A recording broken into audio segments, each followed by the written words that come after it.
শবে কদরের নামাজের নিয়ম, নিয়ত ও কোন সূরা দিয়ে পড়তে হয় একটু জানাবেন। শবে কদরের নামাজের আলাদা কোনো নিয়ম নেই যে দুই রাকাত করে অমুক সূরা এতবার পড়তে হবে অমুক রাকাতে, এরকম কোনো কথা নেই।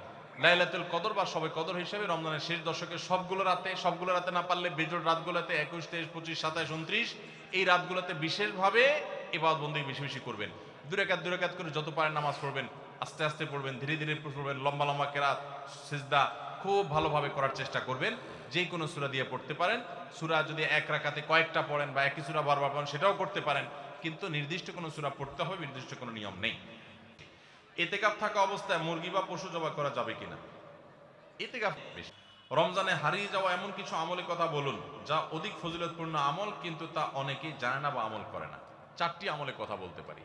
4টি আমল আমরা অনেকেই গুরুত্ব দেই না, অথচ সে আমলগুলো আমাদের পুরো রমাদানকে সম্পূর্ণ সার্থক করে দিতে পারে, অর্থবহ করে দিতে পারে, রমজান সাকসেস করে দিতে পারে। সে 4টা ভিতরে প্রথম এবং 1 নম্বর যেটা বলতে চাই তা হলো রমজান মাসে রোজা রেখে এবং রাতের বেলা পুরো রমজান জুড়ে সকল প্রকার পাপাচার, কাউকে কষ্ট দেওয়া, গালি দেওয়া, হক নষ্ট করা, সব ধরনের গুনাহ থেকে, গীবত শিকায়াত করা, চোখের গুনাহ, সোশ্যাল মিডিয়া ইত্যাদি সবগুলো থেকে বেঁচে থাকবেন।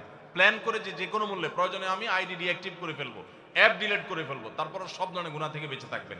এটা হলো রমজান সার্থক করার সবচেয়ে গুরুত্বপূর্ণ কাজ। 1। 2 নম্বর হলো রমজানে আমরা অনেকে কোরআন পড়ি কিন্তু কোরআন শোনাশুনি করি না। হাফেজরা করে অবশ্য। নবী করিম সাল্লাল্লাহু আলাইহি সাল্লাম রমাদানের শোনাশুনি করতেন। এটা একটা হারিয়ে যাওয়া সুন্নাহ বলতে পারি। জিবরিলকে তিনি শোনাতেন, আবার জিবরিলের কাছ থেকে তিনি শুনতেন। এজন্য আপনি কোরআন পড়বেন, আপনার স্ত্রী শুনবে, আবার স্ত্রী পড়বে, আপনি শুনবেন। স্ত্রী বলে কোনো কথা নয়, এরকম একে অন্যের সাথে কোরআন শোনাশুনি করবেন। এটা একটা হারিয়ে যাওয়া আমল। 3 নম্বর হলো রমজানের শেষ 10 দিন ইতিকাফ করবেন।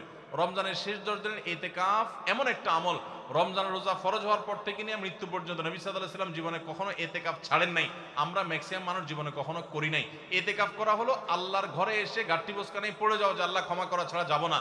ইতিকাফ করা যদি মসজিদে ঘুমায়ও থাকে, ইতিকাফ করাটাই যেহেতু একটা স্বতন্ত্র ইবাদত, সো তার ইতিকাফ করার মাধ্যমে লাইলাতুল কদর তিনি অটোমেটিক পাবেন ইনশাআল্লাহ। এই জন্য ইতিকাফের আমলটা আমাদের রমাদানকে সার্থক করে দিতে পারে, অথচ এটা হারিয়ে যাচ্ছে। আর 4 নম্বর এবং সর্বশেষ হলো রমজানের শেষ দশক হলো ইবাদতের দশক, আমলের দশক। আমরা প্রথম 2 দশকে যা পারি না পারি শেষ দশক বেশি আমল করার চেষ্টা করব। অনেকে আমরা শহর থেকে গ্রামে যাওয়ার জন্য পরিকল্পনা করতে করতে 4-5 দিন চলে যায়। অনেকে কেনাকাটার জন্য 4-5 দিন ব্যয় করে ফেলি। ঈদের প্রস্তুতির জন্য আমাদের শেষের দিনগুলো নষ্ট হয়ে যায়। এগুলো না করে আল্লাহর ওয়াস্তে শেষ দশককে ইবাদতের জন্য রিজার্ভ করে ফেলি, গোটা ফ্যামিলি সহ ইবাদত বন্দেগী করি, রমজানটাকে আমরা উপভোগ করতে পারবো ইনশাআল্লাহ। এটা আমাদের জন্য তৃপ্তির রমাদান হবে। আল্লাহ আমাদেরকে তৌফিক দান করুন। তাহলে 4টি আমলের কথা বলেছি, সকল প্রকার গুনাহ থেকে বেঁচে থাকা, কোরআন শোনাশুনি করা, ইতিকাফ করা এবং রমজানের শেষ দশকে বিশেষভাবে ইবাদতের পরে যত্নশীল হওয়া, শেষ দশকে সকল ব্যস্ততা কমায় দেওয়া। এই 4টি জিনিস আমাদের রমাদানকে সার্থক করতে পারে ইনশাআল্লাহ তাআলা।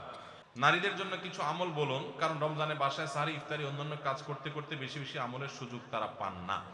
মা বোনরা ইফতারি সাহারি ব্যস্ততায় অনেকেই রমজানে ইবাদত বন্দেগীর সুযোগ পান না, তাদের জন্য আমরা বিশেষ কিছু পরামর্শ দিতে পারি। নাম্বার 1, রমজানের আগে থেকে ইফতারের যে আইটেমগুলো আগে থেকে জোগাড় করা যায় সেগুলো আগে থেকে জোগাড় করে, যেমন পেঁয়াজি আইটেম ইত্যাদি অনেক সময় বাটায়া বেটে ফ্রিজে রেখে দেওয়া যায়। যেগুলো আগে করা যায় সেগুলো আগে করে রাখেন যাতে রমজানে ইবাদতবন্দি করতে পারেন। সাহারির সময় ভোর রাতে খেতে উঠে সবাই খাওয়া দাওয়া করে রেখে চলে যায়, আমাদের মা বোনরা দেখা যায় থালা বাসন নিয়ে ব্যস্ত হয়ে পড়েন।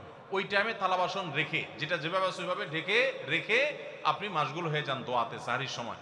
এরপরে ফজর নামাজ পড়ে আপনি এবার কাজে লেগে যান। ওই মূল্যবান সময়গুলো নষ্ট করবেন না।